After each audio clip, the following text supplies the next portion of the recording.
بسم الله الرحمن الرحيم الحمد لله رب العالمين والصلاة والسلام على رسوله محمد وعلى آله وأصحابه أجمعين أما بعد. So this is Surah Al-Haaqqah, and we have done so far Surah Al-Mulk and Surah Al-Qalam.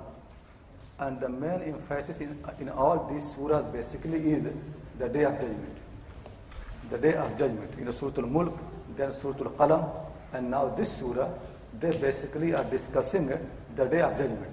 Though the way of the argument and presentation in all these surahs is different from each other, but the main focus is the Day of Judgment. In Surah Al-Qalam it has been mentioned, but there are not so much details.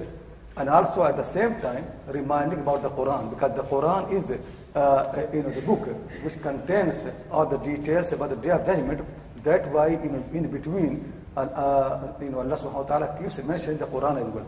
Because if people don't believe in the Quran, they cannot understand the details of the Day of Judgment. So Quran is the main book, and that's why also the messenger is mentioned. Because if people don't believe in the messenger, they cannot believe in the book that he has received. So you can see actually the main focus is the Day of Judgment, and because of that, then the Quran and also the messenger. In Surah Al-Qalam, the beginning basically was about the messenger. That how the messenger is messenger from God, and he actually has good character and all those details. Now it is coming more details about the Day of Judgments, and that actually and also making very clear to people of Quraysh in Makkah al-Mukarramah and for everybody else, that the people who denied the Day of Judgment, it was very serious matter. Denying the Day of Judgment is not something like a future event that you don't believe. It doesn't matter. Like for example, there are so many things in the future may be happening. If we don't know, it is not going to affect us. If they don't believe in that, if we don't believe in that, it doesn't matter. But the Day of Judgment is not like those future events. Day of Judgment is so important. If the people don't believe in that, then basically their life becomes meaningless. And then, not only that, they deserve the worst punishment from God. And I'm going to make the details of that, why it is so serious in the eye of Allah subhanahu wa ta'ala, the belief in the Day of Judgment, why it is so important. If you look actually, when the Quran came, Quran basically more focus on the Day of Judgment.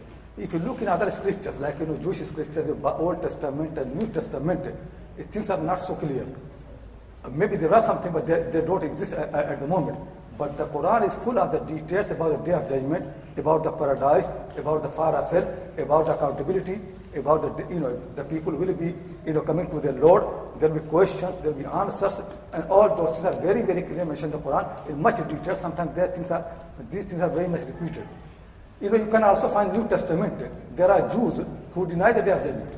New Testament mentions that Jews basically denied the Day of Judgment, and then Jesus Christ, he remind them. New scriptures come to remind them.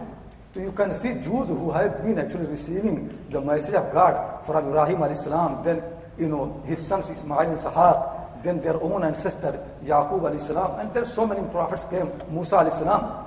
But very quickly they forgot the Day of Judgment. Or they did not forget, they did not want to mention that, because remembering the Day of Judgment basically takes away from you the enjoyment of this world.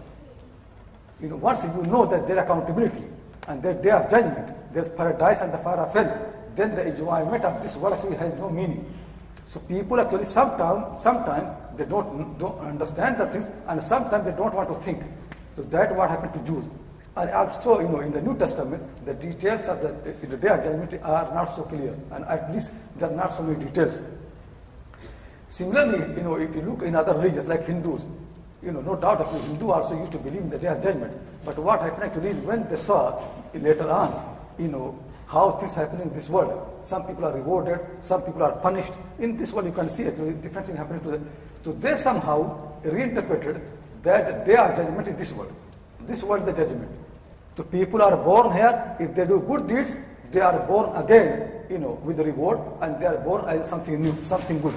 If they have been doing bad deeds, they die and they are reborn, with something bad. So for example, there are human beings, next time when they are not born even better human beings. There are other human beings who are not very good. Next time when they are born like animals. Some people are born like cows, some are like donkeys in the shape of monkeys, in anything. So that's what they believe in the reincarnation, because actually they could not think beyond this world. They could not understand something beyond this world. So they basically made this world the world of action and also the judgment both. Reward to actions happening in this world and also reward happening in this world. So you can see really so much confusion actually has been in the world about the day of judgment. That's why there was a need really for a messenger to come and to make the day of judgment very clear. And actually if you look in the Quran and the history of the prophets and messenger, you will see really the basic task of every messenger is to mention the day of judgment. He basically because this world, people can see it anyway. People have their own experiment. People actually can live in this world. Maybe they do mistakes, but somehow they can correct the mistakes. But what really they cannot see is the day of judgment. They cannot see that future. So that's why there always has been the need for messengers to come and remind people about the day of judgment. And that's why one of the names of the prophets is what? Nadir. Nadir means the warner.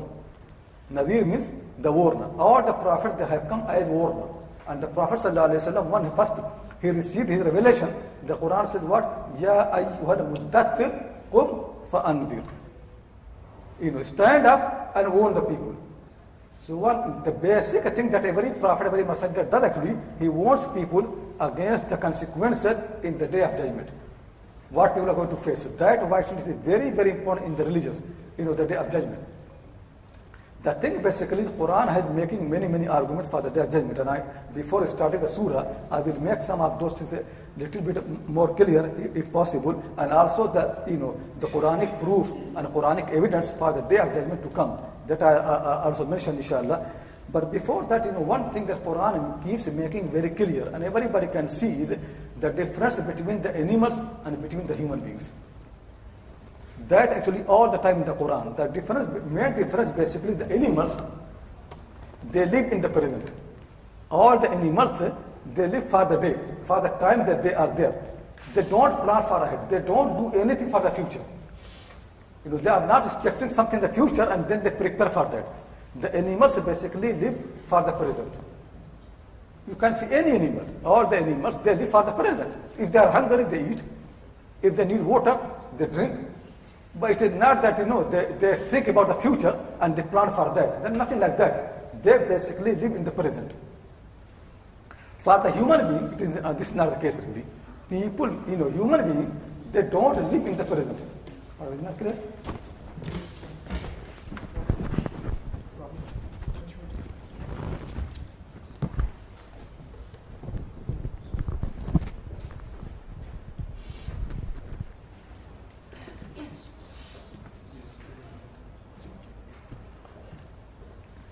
So see this difference. The animals live in the present. They don't plan for the future. They don't have projects. They don't have actually big schemes. Nothing. They live for the present. The human being, whether believers or unbelievers, it doesn't matter. Everybody, all the human beings, they live for the future. Whether people believe or don't believe, they live for the future. So they always do things for the future. That's how they do really. You can see the students, they spend so much time of their life, 20 years or 30 years for what? For the future. They suffer. They don't enjoy the present. You come to the examination halls for examination. You sit for examination 2 hours, 2.5 hours, 3 hours. Do you live in the present? No, for the future. You don't want to waste your time there in eating and drinking, enjoying the life, having good relations with the people. No, you think, these 3 hours are very important for my life. If I work hard and write my exam papers nicely, answer the question properly, then I have reward. Then, I pass the exam and I have reward. In that 2-3 hours, you are not living for the present. You are living for what? For future.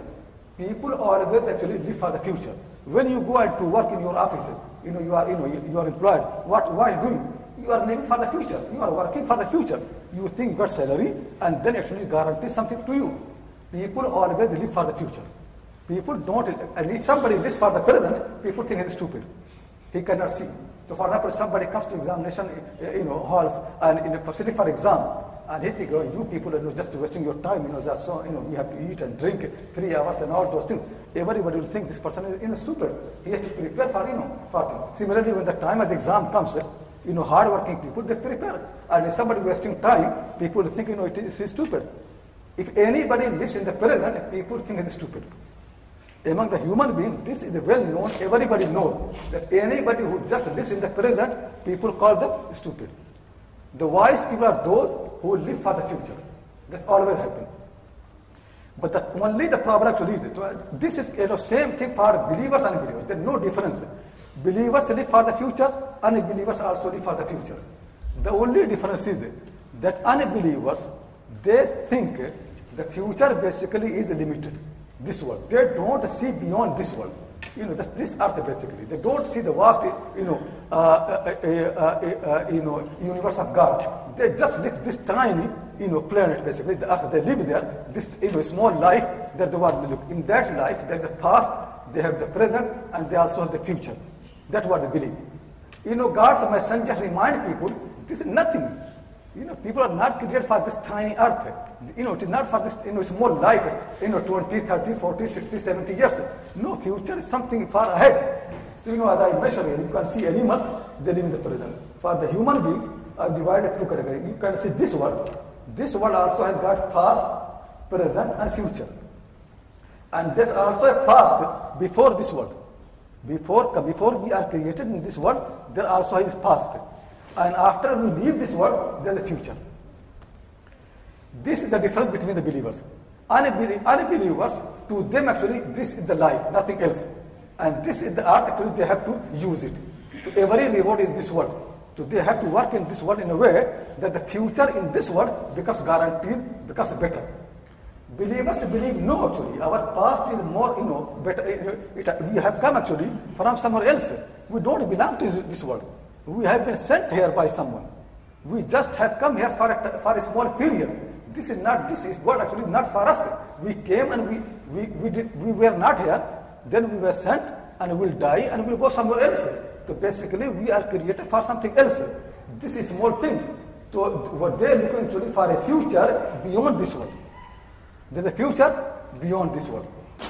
Now the thing is actually, what is the difference between the future in this world and future beyond this world? What is the difference? So there are actually few differences which are actually very important to know this thing. First thing actually is that the future of this world is uncertain, and the future of the next world is certain. What I mean actually is that if you spend 30 years in studying, is there any guarantee that you're going to live after that? You are working 30 years for what purpose? So, you are preparing for the future. But the future for which you are working, is it certain? The future in this world is certain. There are so many people, they got degrees and they died before they got any job, before they could use that. So one major difference actually between this future and the future of the next world is that the future of this world is uncertain. You work hard so much, you don't enjoy the present. You are thinking that, this present, nothing really. I work hard, I suffer, I struggle, so then my future becomes better. But the future for which you are working, it is not guaranteed. So basically, many people, they waste their time. They have been working hard, they have been enjoying, they actually abandoned all the enjoyments, everything. For what purpose? For a future which never came. The future after death is certain. As death is certain. In this world, any happiness, any pleasure that you can expect, it could come, it could not come. The possibility there. Any problem that you expect, it can come and it also possibly not come. For example, people have fear of cancer. But it is possible that I get cancer, but it is also possible that I don't get cancer. People are afraid of being killed by someone. But it is possible that I am being killed by someone. It is also possible that I am not being killed by someone. It is possible that I get a problem, and also possible that I don't get a problem. Anything that belongs to the future in this world, whether it is actually good or bad, it is possible that it comes. It is also possible that it does not come. Nothing is certain. But when the next world starts, everything becomes certain. Whether I get cancer or not, this could be, nobody can be certain about that. But what is certain actually, I must die. My death is certain. Everybody knows. Everybody knows that I am going to die. And everybody knows that in this whole universe, there is no problem worse than the death. There is no problem worse than the death. Every problem actually is problem because it can lead to the death. The death itself is actually certain. Similarly, anything coming after the death is actually certain. So first difference actually is the people who have been working, present, they sacrifice the present for the future. If the future belongs to this world, basically, they are in risk. They can get the future, and also they don't get the future. And very often you also consider that people have got all the means and all the resources, but also still they don't get the satisfaction. They think they will get job, they will marry, they will get house, and they live a happy life. But ask people, ask all those people who have got the job and who have got the wife, are they happy? Go and ask them that you have been working all your life to study. You got the job, you got a nice car, and you got a wife, you married someone who you wanted. Are you now satisfied? You don't want anything more? Ask them. Nobody's happy. Even if they get actually, first thing they are not certain. But after that, if they get actually, it is they are not happy. Actually, it leads up to the second thing, major differentially. What is the second major differentially? Why people work for the future? Why animals live in the present? Why human beings, believers and unbelievers, both work for the future? Why? Because they believe that one day future become present and then they enjoy. Ayat actually it is not ayat basically it could be that the future never comes. Similarly, it basically certain that the future will pass very quickly. It will become present and then it passes. This future is not going to stay with you. You have been working all your life for a future which will come and pass. It never stays. And when you die really, all your future plan has gone. They died with you. And actually I'll give many examples from the people who really have been accepting from the east and the west really, that when they die, how they think. The second major difference is that the future that you are working for in this world, even if it comes, it goes very quickly. It becomes past. It never stays with you. So you think when you become 25-year-old, 30-year-old, you are very strong and then you enjoy the life. But ask people how this period of life goes quickly and comes quickly and goes quickly. People actually very quickly they pass 25 or 30 and they become 40 and 50 and they die. Ask them. Imam Ahmad Hanbal rahimahullah used to say that I don't think youth in a young age except as something was stuck with my cloth and then I threw it away. This is how actually youth is. It comes and goes so quickly. So the future that you are actually working for, it comes and goes so quickly. Why the future of the day of judgment actually matters? Because though it is future, until it is far, but when it comes, it never becomes past. That is the beauty of that really. It never becomes past. You basically are working for enjoyment. That enjoyment will continue with you and never ends. That is a major difference. In this world actually, any future that you are hoping, you want to become a king. One day the kingship will be taken away from you.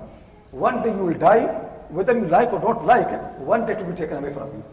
Sometime it is taken away from you when you are alive.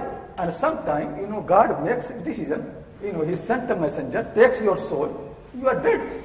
Now your family, whether they like or don't like, they are going to bury you. But what will be happening in the future, in the next world, that basically becomes present, a present which never becomes past. This is a very important difference. You can say two differences really. The future of this world is not certain. The future of the next world is certain. The second major difference is the future of this world will pass. Whether you are poor or rich, it will finish. One day it will end. But the future of the next world is never going to become past. It really basically continues with you. You and I are going to die, and that never goes. And with full enjoyment. And all the time the favor of God will keep increasing without any work.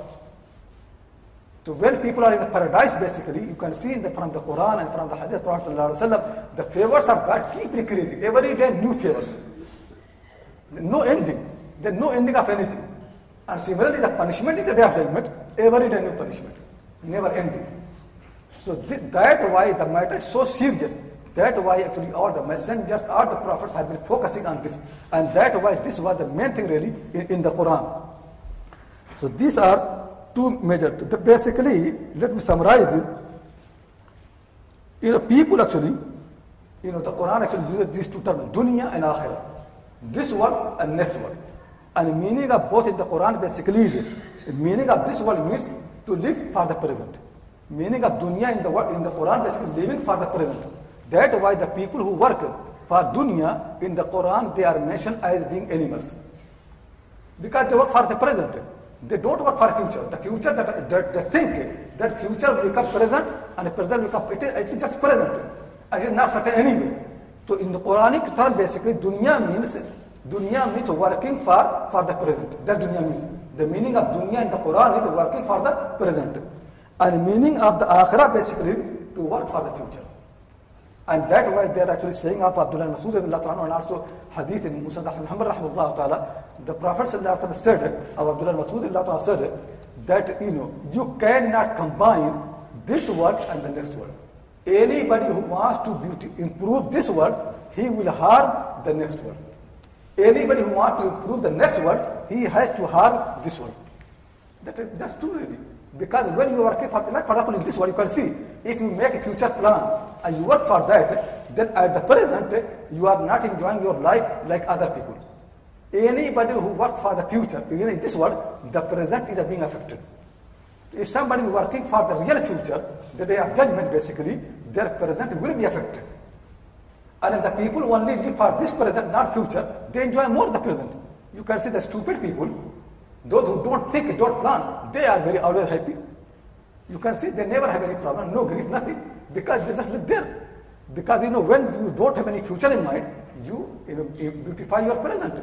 So that actually Quranic term is. Quranic term basically is dunya means to work, to live for the present. And akhirah means to live for the future. A future which is certain and which is never ending. So that's why another word actually, meaning basically dunya means to live before the death. Dunya means a life before the death. Akhirah means a life after the death. Tell me which one is more important. Tell me which actually is everlasting. Everybody sees the life before death is so short, so quickly. It passes really, if you ask anybody who's 90-year-old and ask actually how he feels. And I'll quote actually some of the people really, the very, very rich people. And they will become a 90-year-old, 80-year-old, they're dying really. What they say about this word is amazing really. Because this word is basically to them nothing really. To any life before the death actually so quickly passes, whether poor people, rich people, they pass. But the life after death, that's actually what Quran said about the akhir. That, the thing basically is that once you understand this whole structure, how God has made really, things become easier. But the problem actually with human being is that when people go anywhere, they adopt things around them in their environment and they become influenced by that. For example, if you go and live in the Middle East, then you like a house as other people have houses, you like your kitchen to be like other people's kitchen, you like your lifestyle like other people's lifestyle. When you go to India, you want to adopt that culture. People are like that really. Wherever they go, they become very quickly influenced. They don't realize really that how long we're going to live here. Similarly, that actually what happened with the human being when they were sent from the heaven to the earth. When they came here, very quickly they become influenced with the surroundings. And they forgot really, it is very temporary. For example, if you are traveling from Cambridge to London, and you go to the train station, you don't think train station is your house. No, it's just passing by. Your plan is always for London, for your destination. You don't want to build houses and things like that. You always keep in mind that this is just a station. When you come to the Cambridge station, basically, when you're waiting for the train for 5 minutes, 10 minutes, in your mind it's very clear it is a station. You are not influenced. You don't see that there is actually rooms and people who work here, they are living, they are having enjoyment in the rooms, they are eating and drinking. You don't want to build a room like that or a place like that. You know it is very quickly. 5 minutes you will pass. People actually have this sense. That sense should actually exist for this whole world really. That's what Quran reminds. That your stay in this world is not forever. It is just your station. You are passing by from here. And that was the Prophet ﷺ said actually that people should live in this world like a traveler. But what happens is we have been influenced and now we're building palaces and homes and this and that. And what happens? We leave this thing behind. We die and everything is left behind. So this actually is one of the major things that people have to remember. So the way of the Quranic way basically is that strike the mind, keep people reminding the people. One of the poetic verse actually, Iqbal, the Indian poet, he has few poetic verse where he has a question, and then he asks Rumi. Rumi is another Persian poet who was in the 7th century of Israel a long time ago. Basically he thinks Rumi is his peer, his master, and Iqbal is his disciple. So Iqbal has many questions, and then he picks the answer from the Rumi poetry.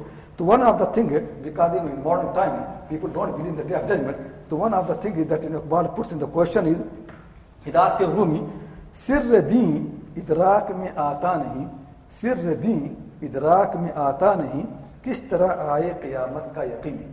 I cannot understand the secrets of the religion. The secrets of the religion, they are not clear to me. How can I become a believer in the day of judgment? Tell me how can I believe in the day of judgment? Because all the secrets of the religion, they are unclear to me. To explain to me how I can become believer in the day of judgment. So Rumi says, Pas qiyamat shaw, qiyamat rababi. Pas qiyamat shaw, qiyamat rababi. Deedane har cheez ra shartastini.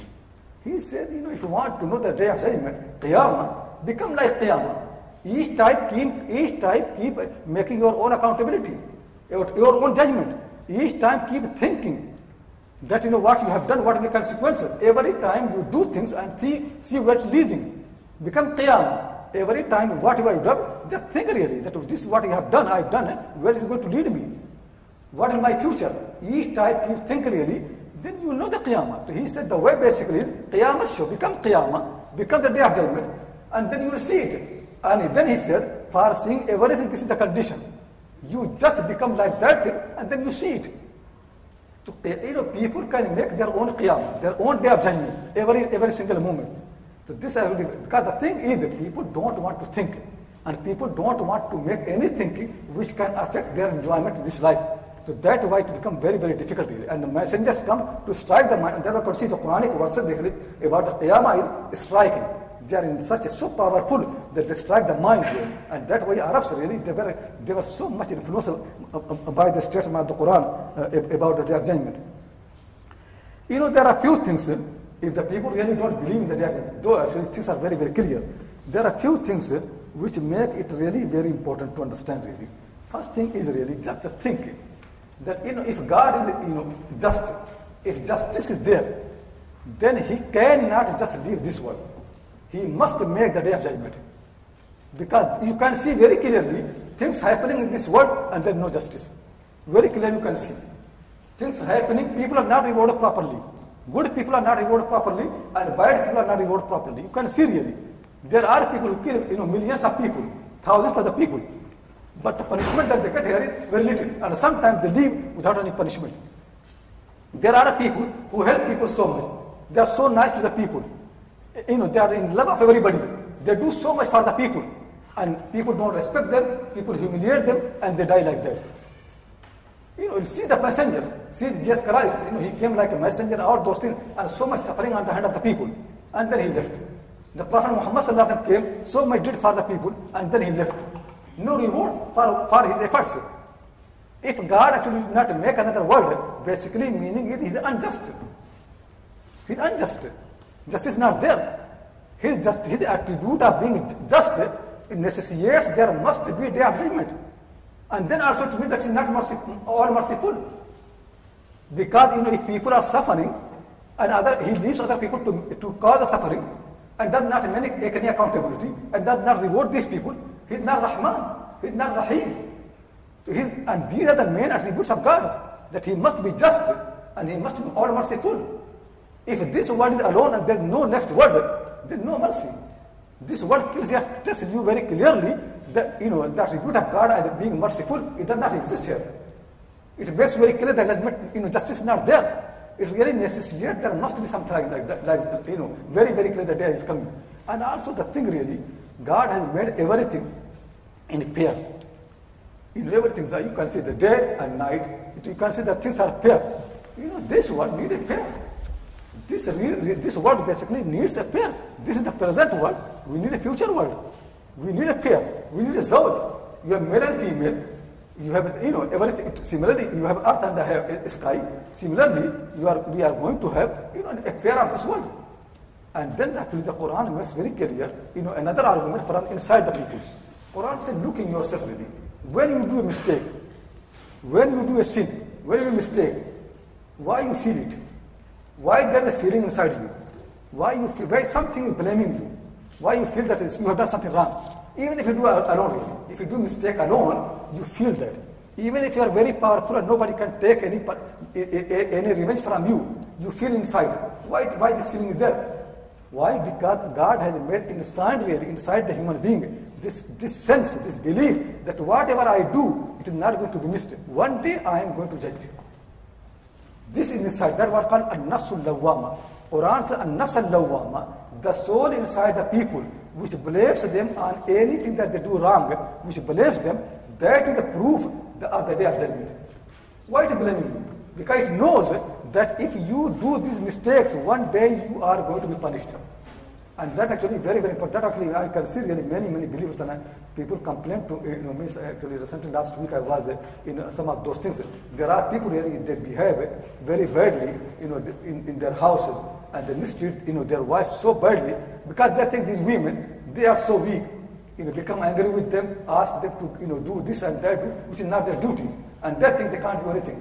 I was thinking really, the people are so ignorant, they just don't know really everything written down.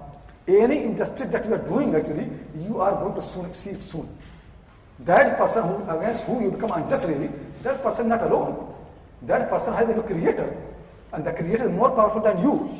Nothing is going to miss it. It could be possible that two good people, they cannot live together. We don't, we also believe it could be that, man and woman, not necessarily they can, recruit together. There can be problem. But what we cannot accept actually is that somebody just misuses his authority, doing injustice, doing wrong, and being, so bad with the people. The judgment will come. Anybody who has committed any evil, he must see it in this world on the hereafter. And the punishment in the hereafter actually more severe. That must come. Otherwise, God's universe actually is not based on injustice. So keep that in mind. And also the Quran actually makes very clear what makes you think the day of judgment will not come. You think when people die, they become in pieces and every part has gone dissolved. So how can they come together? Quran says just really. Quran says إِنَّهُ لَحَقٌّ مِثْلَ مَا أَنَّكُمْ تَتَّقُونَ. When you speak, what happens? You have idea, thinking, and then you made some collect letters to make the words, and make the words to make the sentences. That's how you do, and then you say it. So whenever any idea comes to your mind, what happens when you have to speak it, you get put together and they are there.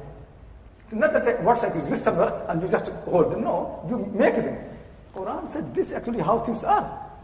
Allah subhanahu wa ta'ala brings the soul and brings the parts for that and make it. As you make your sentences, as you speak, speaking is not difficult for you. For Allah subhanahu wa ta'ala actually bringing the whole creation again in the life, it is easier than that. When people can make their own sentences, they can make their words, they can speak, their ideas can be heard by the people. It is easier for God to make all the people assembled again, and they are there. It will happen. So, some of these actually, and there are actually more than, examples, more than that actually in the Quran to make it clear. But I stop here about the proof, of the day of judgment. Inshallah, something maybe it comes, I'll explain later on. But the thing actually is, one thing again actually, before it started the surah, keep in mind that people basically are thrown in the future. That make very clear in the mind.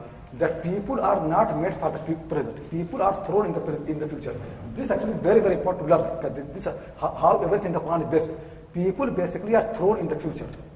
And this thing of the future is so certain in the life of the universe that whether you want to move or don't want to move, you are moved.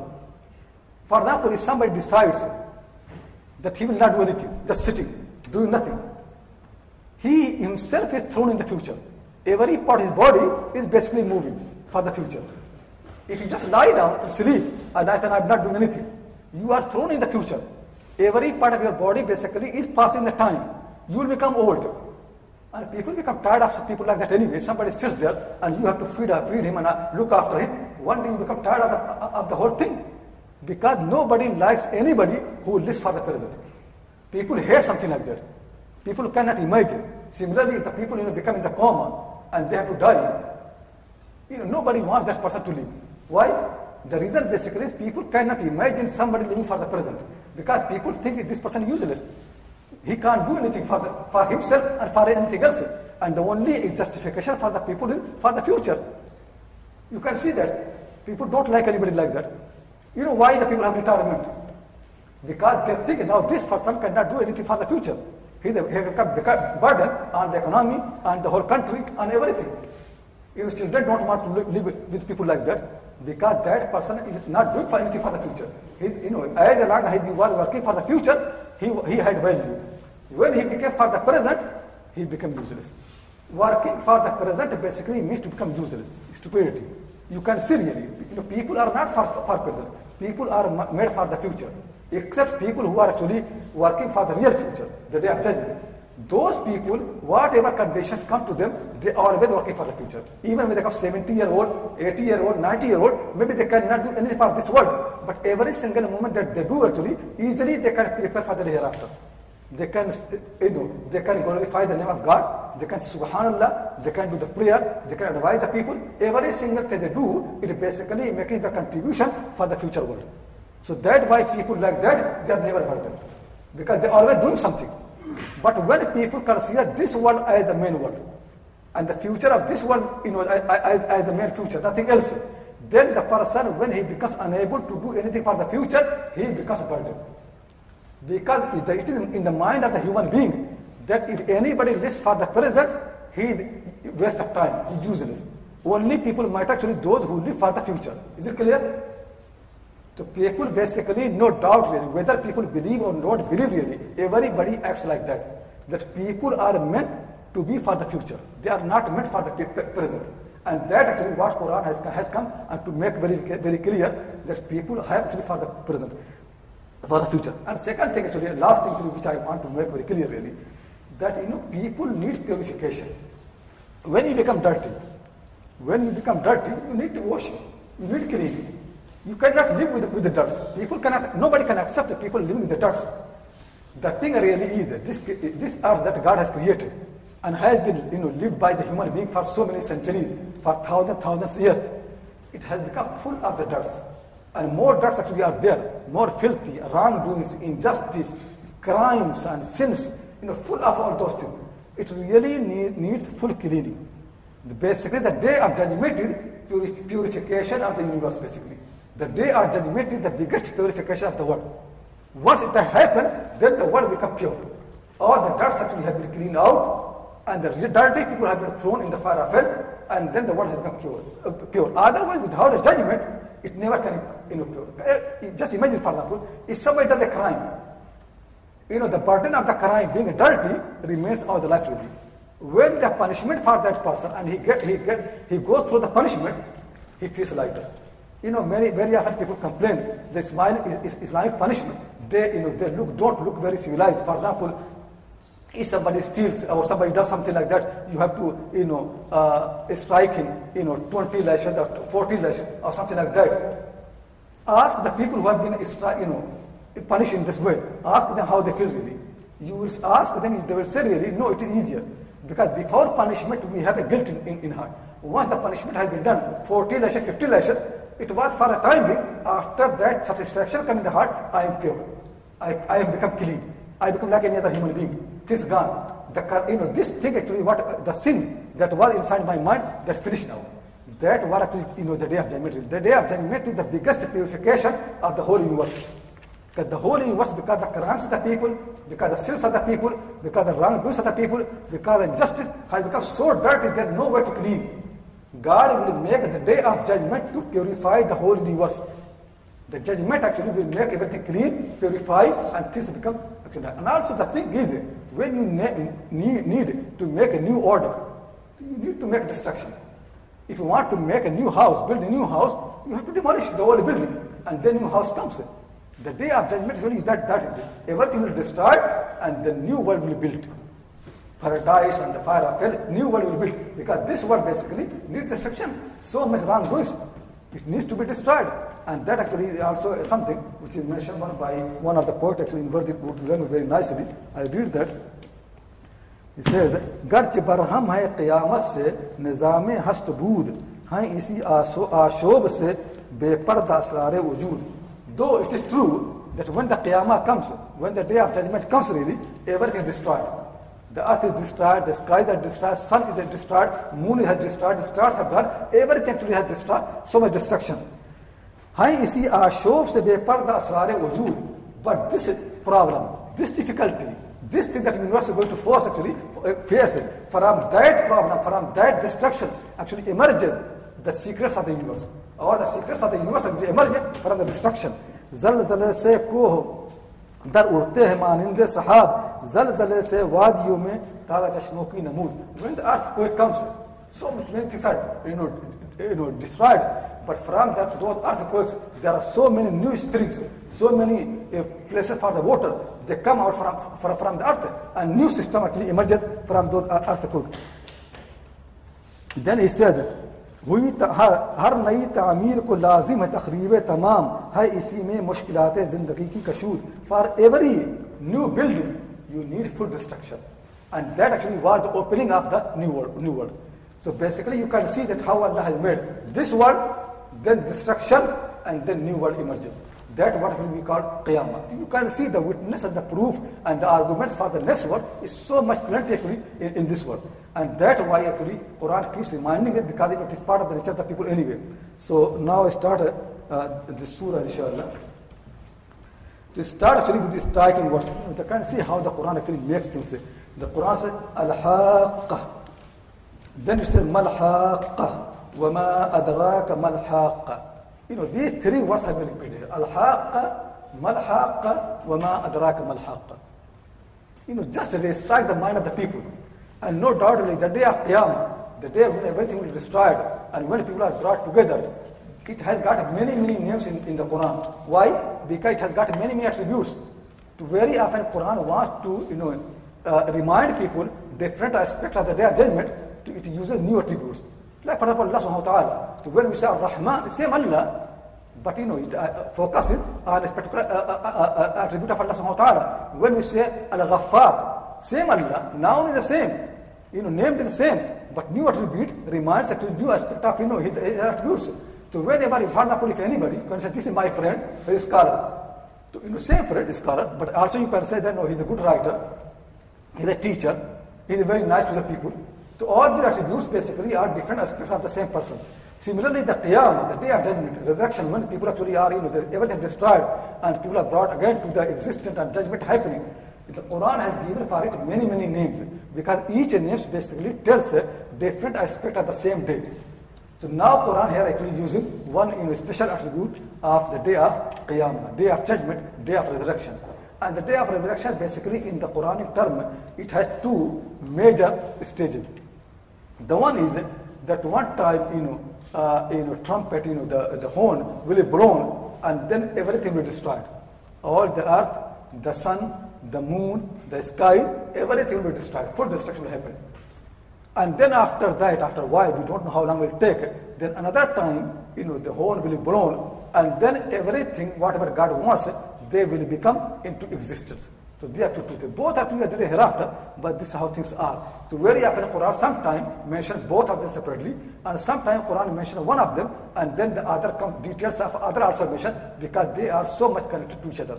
So they are mentioned very often. You can see here as well, the Quran mentions only one blowing, but Quran also mentioned in the same way the details of the other blowing as well. So first thing is that day of judgment actually has so many attributes, because it will come, destroy everything. It needs a name for that. It will come with such a strong sound that will like knock at the ear of the people. It needs a name for that.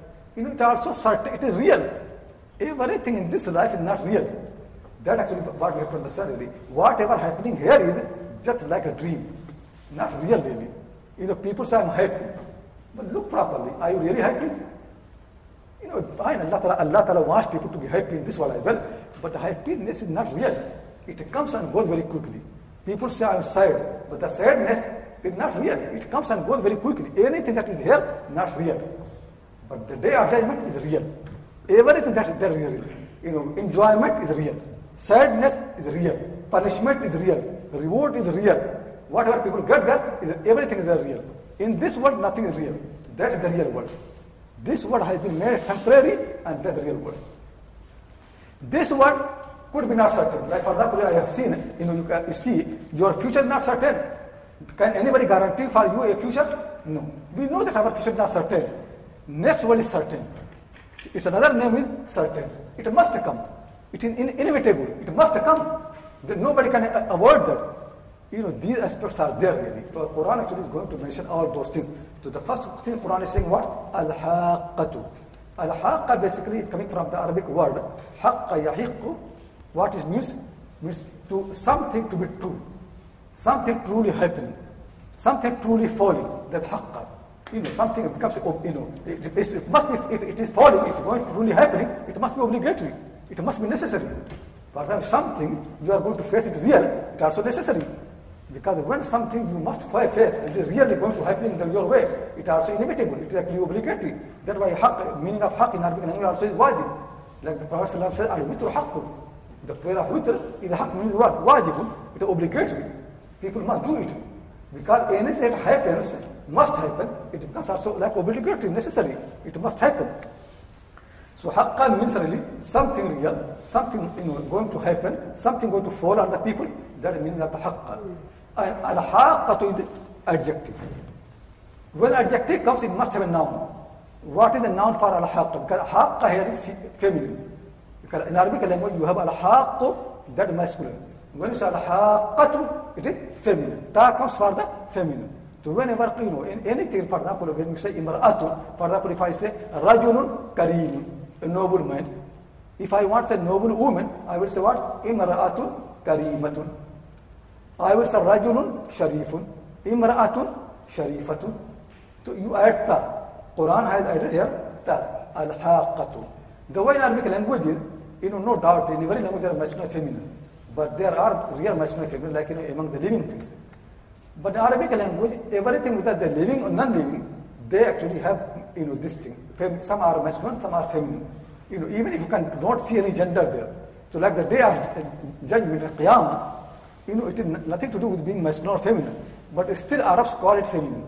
Similarly, for example, like the earth, it is in Arabic language, feminine. It is like that. Spring, like water, from where water comes. It is actually feminine. Because like war, every name of the war in Arabic language is feminine. Because the Arabic mind basically is anything that generates something from which many things appear, it is like feminine, like female. So this is how the language is. To anything that we can see really, things coming from there, which actually, where things are not actually just bound to that thing, limited to that, it is seed, it becomes feminine. So for the war, because war generates so many problems. So that's why the name of the war in Arabic language is feminine. So similarly, the earth, because earth actually everything comes from there. That's why the name of the earth in Arabic language is feminine, because actually it's like the women. And actually the Quran actually makes very much similarity between the earth and between the womb of the mothers. Both are very, very similar. Both generates. So similarly, the earth, the Quran said, وَأَخْرَجَتِ الْأَرْضُ أَثْقَالَهَا. The day will come when the earth will throw its burdens like the women deliver their children, it will happen. So the earth is similar to the, similarly the day of Qiyamah basically. It is actually feminine. And the name for that is as-sa'a. As-sa'a, the hour. And as-sa'a has ta. So al-haqqa means as-sa'atul haqqa. As-sa'atul haqqa. The real hour. That is the meaning. As-sa'atul haqqa means the real hour. Every time that we are passing, nothing really. You can't see really how Quranic thinking is. That the time, the sense of the time that we have got here, it is just a dream really. In all this time, in this world, past, present and future, is really just illusion. It basically does not exist really. Not real time. The past is not real. Nothing is real really. Everything finished quickly. The real time, actually real hour basically, the day, that the hour really. So the Quran called what? As-sa'a al-haqqa. As-sa'atul haqqa. The real hour. It will come. So it is not real. It is not actually people. Sometimes people translate it. Though it can mean really reality, but it is not a noun. It is adjective. Al-haqqa means it is adjective. As-sa'atul haqqa. The real hour. And that's why you can see the people who wrote tafsir, like most of the time when I give the meaning of the many verses, I take from Zamakhshari, his book Al-Kashaf. Sometimes I go to other people as well for the meaning, but he is the actually main source because he is the expert of the Arabic language and the grammar and one of the most eloquent people in Arabic language. Though he's not from Arab world basically, he was from Khwarizm, from Central Asia, but Arabic is amazing really. He's knowledge of Arabic grammar and whatever. People say hardly you can find any man of the grammar, any expert of the grammar who writes good language. People of the grammar, they can analyze the language, but when it comes to writing, they don't write nicely. They're like people of the critic. In literary criticism, there are people who criticize, they make critique of the poetry. If you ask them to write a good poem, they can't write themselves. So, they can have good critic, but they can't write. Except the Zamakhshari. People say Zamakhshari is the only person in Arabic, history of Arabic language who is good, one of the best expert of the grammar, and at the same time, best writer. His Arabic is amazing really, in anything you read. The only problem is for us actually, he's the Mu'tazili. Mu'tazili actually are the people, somehow believe more in intellectual arguments and this and that, and they are not, somehow they differ in some things from the people of the Ahl-Sunnah Jama'ah. But that's why many people criticize his tafsir, like Imam Ibn Taymiyyah rahimahullah ta'ala. He's one of the great critics of Zamakhshari, and he's thinking very bad. No doubt really, when it comes to those aspects of tafsir, so no doubt really he supports himself and criticizes other people. So that aspect I don't take from him. But for the language and for the eloquence of the language of the Quran, for the balagha, for the beauty of the language of the Quran, he's the best person. And all the people who wrote tafsir after that, everybody depends on him. Everybody borrows from him. So he's basically one of the important authority on the language of the Quran and the beauty of the usage of the Quran is the authority. So that's why, maybe I don't mention his name all the time, but most often actually, when I mention the meaning of any word, I take from Zamakhshari. So he says, Al-Haaqqah means as-sa'atul wajibatul wuqu', the hour that must happen. That is meaning of Al-Haaqqah. As-sabitul maji, the one it's coming is a firm. As-sabitul maji, allati hiya atiyatul la rayba fiha, one which is coming and there is no doubt in its coming. So this is one meaning, he said. The second meaning of also Al-Haaqqah is awillati fiha حواق الأمور من الحساب والثواب والعقاب. Or the second meaning is that in this hour, those things will come which are certain. People will face the judgment, people will face the reward, people will face punishment.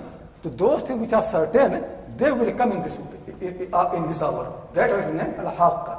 So either Al-Haaqqah is because it must come, or second meaning is Al-Haaqqah. Why? Because those things which are firm, they will come in this hour. So that was name is Al-Haaqqah. The third meaning actually, which I prefer more, but anyway, which means Allati tahiqqa al-umur, tahiqqa fiha al-umur. Haaqqah means the hour in which the things will known as the things real forms will be known. Before that, people don't know the things as they are really. The way we look at the things now, we don't understand them properly. But when the hour will come, then our understanding of everything will become real. Then we know the real things behind everything. So his hour basically means what? This is allati tahiqqu fiha al-umur ay tu'rafu ala al-haqiqah. The hour in which everything will be known as really it is. So you can say Al-Haaqqah means the real hour. The hour basically, that there's no deception there. There's no illusion, nothing real. Like in this world, it could be that sometimes you can think, you understand something, and then you find, oh no, I misunderstood. There's misunderstanding. The basic thing really is, when people will come in that hour, they will know that all their life there have been misunderstanding. Everything that we knew, it was actually misunderstanding. We have been spending so much time for things which didn't matter. Like for example, in our time, if somebody comes into examination, in examination hall, he's sitting for 3 hours, and he's spending too much time eating and drinking there. What will he say? It's stupid. Too much time for something who does not deserve. He should spend time in writing the answers. When that hour will come, then we know the real things. Then we realize actually things which we gave so much importance, they were not so important. We spent so much time to build a house. It was not so important. We spent so much time with talking with people and over the phone and watching the TV. They were not so important. That will come really. That actually Haaqqah is the real thing. As-sa'atul Haaqqah is the real hour. The hour when everything you can see really, as really it exists. تو يسأل التي تحق في الأمور أي تعرف الحقيقة من قولك لا أحق هذا أي لا أعرف حقيقته. And he goes more about that. So is it clear the meaning? So Al-Haaqqah means what? 3 meanings can be exactly. First thing actually that it must come. The second thing is it is the hour where those things will happen, which are certain, like the day of judgment, accountability. And third meaning actually is, it is the hour when you know things in reality. You know the real aspects of the thing, the real shapes of the thing. You know the real meaning of the thing. That is the Haaqqah. That real thing will come Al-Haaqqah.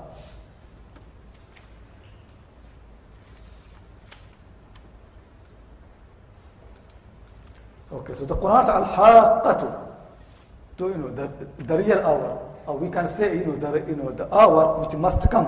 Mal-Haaqqah, what is the real hour?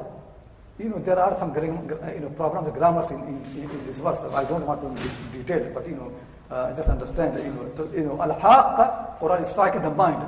Because this is the best way in Arabic language. You start with the noun, and then question about that. So, for example, if I say the king, and do you know who the king is? If you want to make it strike the mind, this is how you say. So first in the Quran said the real hour. Then the Quran said, do you know what the real hour? Mal-Haaqqah, what is the real hour?